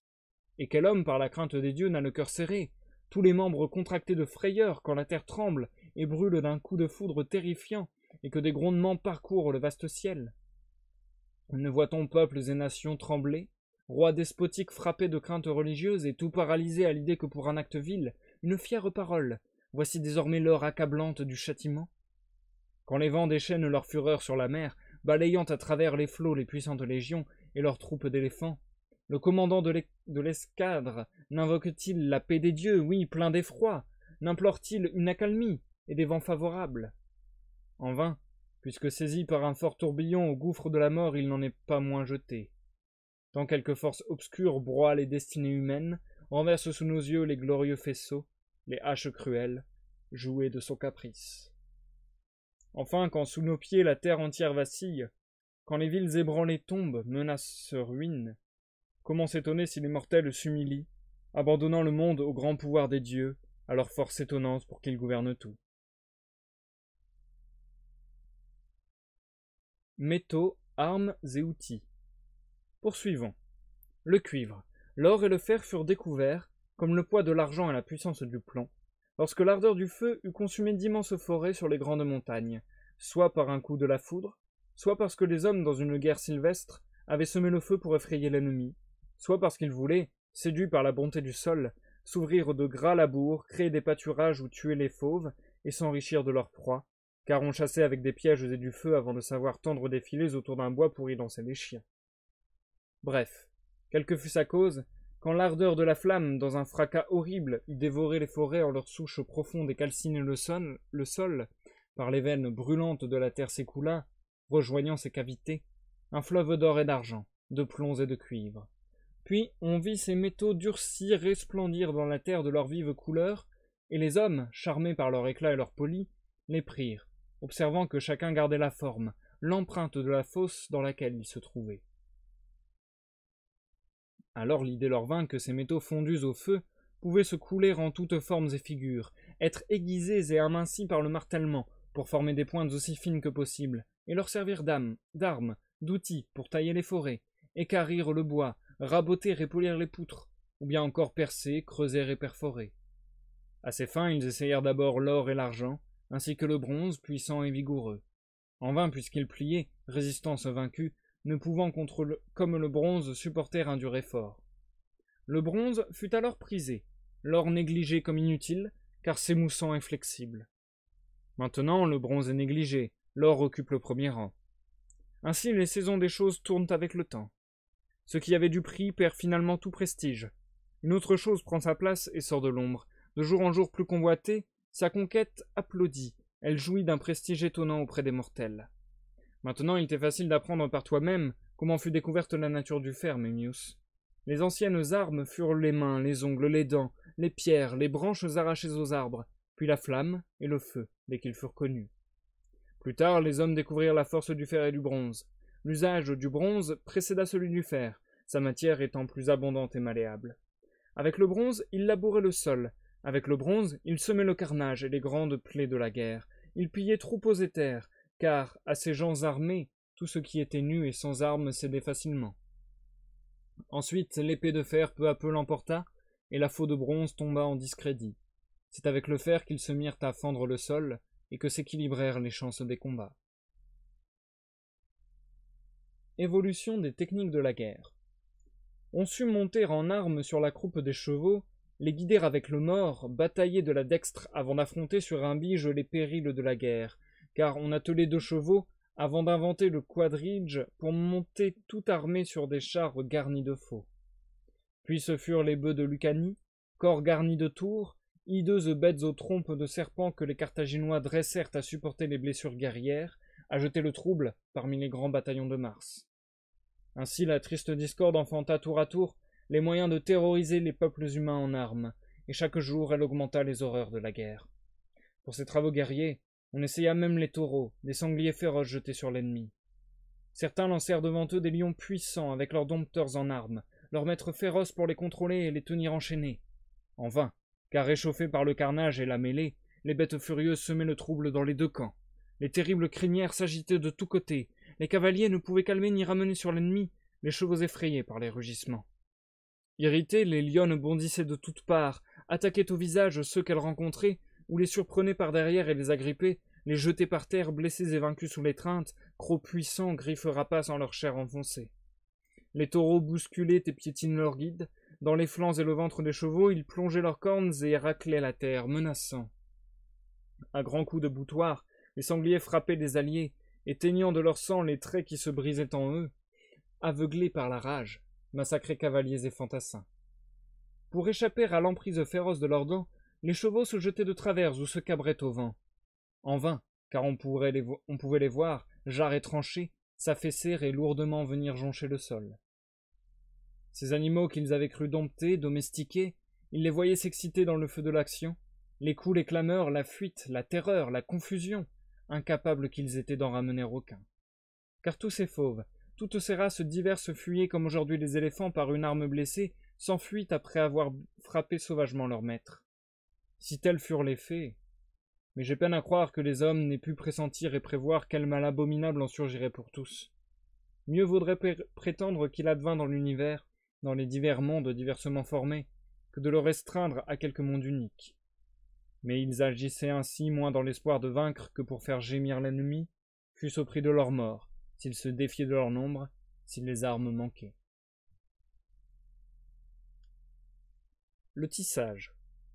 Les vêtements furent tressés avant d'être tissés.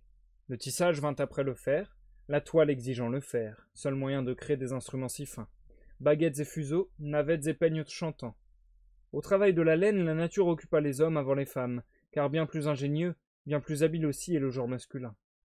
Mais vint le jour où les rudes laboureurs les blâmèrent, les priant de confier ce soin aux mains des femmes, pour prendre aussi leur part des durs travaux champêtres, et dans ce dur labeur endurcir leurs membres et leurs mains. Progrès dans la culture du sol. Le modèle des semailles, l'origine de la greffe, ce fut la nature elle-même, créatrice des choses, puisque les baies et les glands, tombés des arbres, donnaient en leur saison des essaims de rejetons. C'est d'elle aussi qu'ils apprirent à hanter de jeunes tiges, à marcoter de nouvelles pousses dans les champs. Et puis ils tentèrent une culture après l'autre, sur leur cher lopin de terre, et l'on vit des fruits sauvages s'adoucir par les soins d'un tendre jardinage. Chaque jour, ils forçaient les bois à reculer plus haut dans la montagne pour céder la place aux cultures.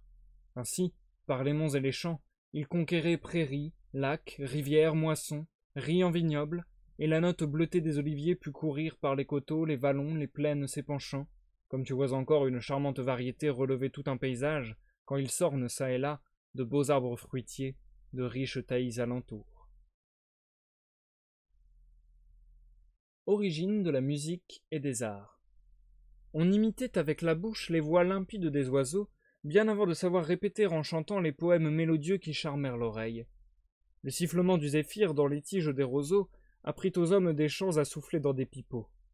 Puis insensiblement s'exprimèrent les douces plaintes que répand le chalumeau rythmé par les doigts des musiciens. Il fut inventé dans les bois profonds, bosquets et prairies, lieux solitaires des bergers en leur divin loisir. Ainsi le temps produit peu à peu chaque chose que la raison élève au royaume de la lumière. Voilà ce qui charmait et réjouissait nos ancêtres, quand ils étaient rassasiés, car tout alors séduit les cœurs. Souvent donc, entre amis couchés sur l'herbe tendre, ils choyaient allègrement leur corps à peu de frais, surtout quand le temps souriait et que la saison parsemait de mille fleurs les prairies verdoyantes. Alors ils s'adonnaient au jeu, devisaient et riaient. C'était alors vraiment que s'épanouissait la muse agreste. Alors leur gaieté folâtre les invitait à ceindre leurs têtes et leurs épaules de fleurs et de feuilles tressées. Ils s'avançaient sans rythme, remuaient lourdement leur corps, et d'un pied lourd frappaient la terre-mère. Ainsi naissaient les rires, les doux éclats de joie. Tout alors était neuf, et donc plus merveilleux. S'ils avaient à veiller, pour se consoler du sommeil, ils modulaient leur voix sur les tons variés du chant, parcouraient un chalumeau d'une lèvre crochue, tradition qu'aujourd'hui même conservent les veilleurs, mais, bien qu'ils aient appris l'art d'observer un mode, non, ils ne goûtent pas jouissance plus grande que n'en goûtait la race sylvestre des fils de la terre. Car un usage nous plaît, et nous semble excellent si nous n'avons rien connu de plus agréable, mais quand nous découvrons une chose meilleure, elle chasse l'ancienne, et change notre goût. Ainsi le gland fut abhorré, ainsi l'on délaissa les couches d'herbes et de feuillages empilés, on méprisa le vêtement en peau de bête. Or sa découverte fut, je pense, tant jalousée que son premier possesseur périt dans un guet-apens, mais comme on s'arrachait cette dépouille sanglante, elle dut finir en lambeaux sans profit pour personne. Comme les peaux jadis, aujourd'hui l'or et la pourpre tourmentent la vie des hommes, l'épuisent dans les guerres.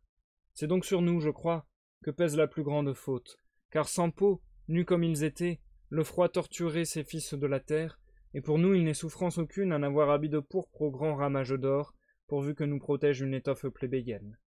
Le genre humain peine donc en vain, en pure perte, toujours consumant son âge en futile souci.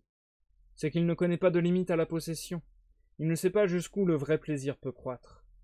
Tel est le mal qui, peu à peu, nous entraînant au large, déchaîna sur nos vies les grands orages de la guerre. Progrès des connaissances et des arts.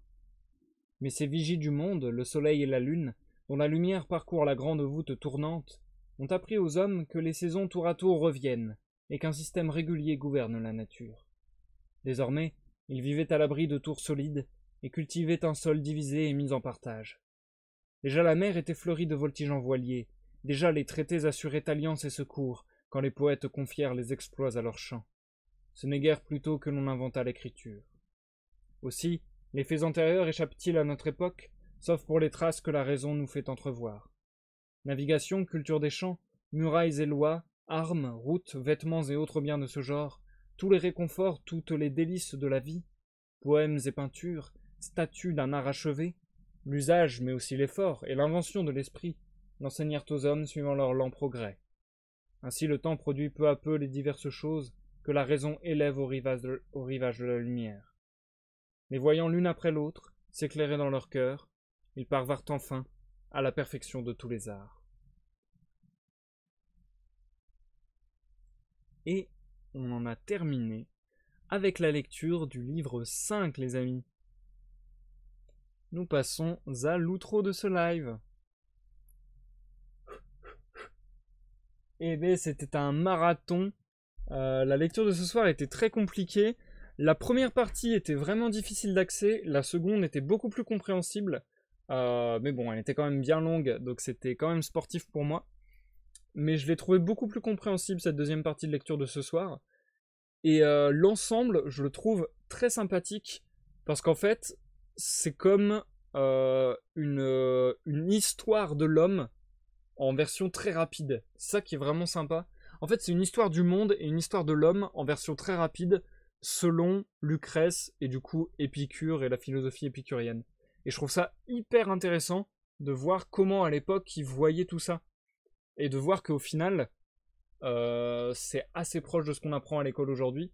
Donc vraiment, je trouve ça hyper intéressant de voir comme ça, bon bah, d'abord il y a eu la création de ceci, cela sur la Terre, ensuite il y a eu les êtres vivants, ensuite il y a eu l'herbe, ensuite il y a eu les végétaux, etc., etc. Après il y a eu les animaux, etc. Après il y a eu les hommes, et puis les hommes ils ont évolué de telle manière, telle manière, telle manière, et telle invention ou telle découverte a créé tel conflit ou tel progrès, puis ainsi de suite. Enfin, je trouve ça vraiment intéressant, tous les liens de cause à effet. Je trouve que c'est très, très fluide en fait. Je trouve que de poème en poème, on traverse très rapidement, entre guillemets, toute l'histoire du genre humain. Et je trouve ça super bien foutu. Je trouve ça vraiment beau pour le coup. Encore une fois, je peux pas vraiment juger du style, parce que c'est un texte en latin qui date d'il y a très longtemps, et qu'en plus c'est une traduction. Mais malgré tout, je trouve que c'était très très joli. Je trouve que c'était très très joli, et ouais, en fait, très joli parce que justement ça a une belle structure, une belle logique, et que, bah oui, comme le dit Jumpy, ça suit la chronologie. Je trouve même que ça suit pas un peu la chronologie, comme tu le dis, Jumpy, je trouve que ça suit vraiment énormément la chronologie. C'est pour ça que j'ai vraiment eu l'impression de vivre, entre guillemets, une histoire raccourcie du genre humain. Et je trouve ça vraiment hyper intéressant. Enfin, franchement, j'ai trouvé ça super bien. En plus, il y a pas mal de réflexions de ci, de là, qui étaient vraiment intéressantes. Par exemple, les moments où Jumpy a dit sympa cette partie, je suis d'accord avec toi. Non mais du coup, ça va parler à personne. Mais oui, par exemple, le de peu, il n'est jamais manque. Ça, je trouve que c'est des considérations. En fait, il y a pas mal de considérations qui, je trouve, auraient leur place dans le débat philosophique ou public actuel. C'est-à-dire que justement, le fait qu'il parle beaucoup du fait que tout fonctionne par cycle et que les choses doivent mourir et laisser la place à la nouveauté, etc., etc. Mais qu'en même temps, il faut pas se précipiter toujours dans autre chose et savoir se suffire de ce qu'on a. Je trouve que c'est plein de messages hyper importants sur comment constituer nos sociétés et comment les faire perdurer et comment les rendre viables. Parce que clairement, la société dans laquelle on est aujourd'hui, à moins d'être... comment on appelle ça? À moins d'être... mince, c'est pas complotiste du tout le mot que je cherche. D'être... merde, comment on dit ça? Quand on croit pas, genre au réchauffement climatique et ainsi de suite. Je trouve plus le terme, mais bon bref. À moins qu'on ait ce genre de croyance, je pense que la société dans laquelle on vit aujourd'hui ne fonctionne pas, ou du moins ne fonctionne plus et a fait son temps, et qu'il serait grand temps d'en changer, et ça va un peu avec ce que disait du coup Lucrèce plus tôt, dans le délire de c'est pas grave que les choses meurent, il y a parfois des choses qui s'imposent, et il faut que ça avance. Par contre, à contrario, à toujours vouloir plus de la même chose, c'est là qu'on se perd. Je pense qu'en fait, grosso modo, on pourrait résumer très très grossièrement le message de Lucrèce et des épicuriens par il faut chercher la nouveauté et chercher le différent, pas chercher le plus. C'est peut-être, comment dire, c'est encore un autre niveau que de chercher la qualité plutôt que la quantité. Même si c'est un peu ça, mais c'est chercher le différent plutôt que la quantité, on va dire. Enfin, je sais pas comment dire. Je sais pas comment l'expliquer, mais c'est un petit peu tout ça. C'est un petit peu tout ça. Et enfin ouais, moi c'est plein d'idées qui me plaisent beaucoup et qui m'intéressent bien dans la vie en général. Donc autant dire que la lecture qu'on vient d'effectuer, je l'ai vraiment trouvé cool. Je l'ai vraiment trouvé très cool. Il y a un peu moins d'explications scientifiques très poussées, je trouve. Mais j'ai trouvé ça vraiment sympa, cette espèce d'histoire du genre humain. Et du coup, toutes les questions que ça pose, quoi. Sur comment on se développe, sur quelle devrait être notre manière d'être vis-à-vis de la nature, la terre-mère, comme il dit. Enfin ouais, je trouve que c'est vraiment plein de questions hyper importantes pour savoir où on est dans la life, entre guillemets, et du coup pouvoir arriver à cet état de tranquillité de l'âme qu'il nous donne souvent comme étant la solution, entre guillemets. Et ouais, je trouve ça très joli. Enfin, moi perso, ça me plaît beaucoup. La prochaine fois, nous n'aurons plus que le livre 6 à lire ensemble, et si je ne m'abuse, c'est le dernier. Ouais, c'est bien ça. Donc ce sera le livre 6. Alors je peux regarder vite fait. 67, donc on aura environ 70 pages à lire. Ouais, environ 70 pages à lire, je pense. La prochaine fois, donc le live sera peut-être un peu moins long. Vendredi à 21h. Et du coup, vendredi à 21h, nous terminerons la lecture du Denatura Rerum de Lucrèce. Concernant les autres lives à venir, il y aura donc un live de découverte sur l'univers de League of Legends. Je pense le faire jeudi à 21h, mais je suis pas sûr. Je pense le faire soit jeudi à 21h, soit samedi à 21h. Je vous tiendrai au courant. Sinon, comme je vous en avais... comme je vous l'avais prévenu, comme je vous l'avais dit, bref, ma phrase marche pas bien. Comme je vous l'avais dit, je vais sûrement faire toute une flopée de live dans les temps à venir. Donc vraisemblablement, demain ou du moins dans les jours à venir, il y aura la suite de nos live gaming sur The Witness, ce jeu d'énigmes qui va nous demander beaucoup de temps, je crois, parce que je suis bien en galère. Donc voilà, The Witness, la suite devrait arriver dans les jours à venir. Demain, je sais pas encore, mais demain, c'est possible que je fasse un live d'illustration. Je promets rien, mais c'est une possibilité. Et écoutez, je pense que c'est déjà pas mal. Je pense que sur ce, je vais vous laisser. Je vais vous dire un grand merci. Et n'oubliez pas que la semaine prochaine, mardi, à 21h, certainement, je ferai donc un live de découverte, on peut dire ça, de la mise à jour anniversaire sur Sea of Thieves. Je suis méga impatient, j'adore ce jeu. Enfin bref, ça va être une tuerie. Merci à tous ceux qui sont passés, vous êtes énormément à être passés. Merci Jumpy, merci Mirani, merci Zikael, Chimeria, GDKL, Matt, Kirito, ou encore Ofcat. Merci à vous tous.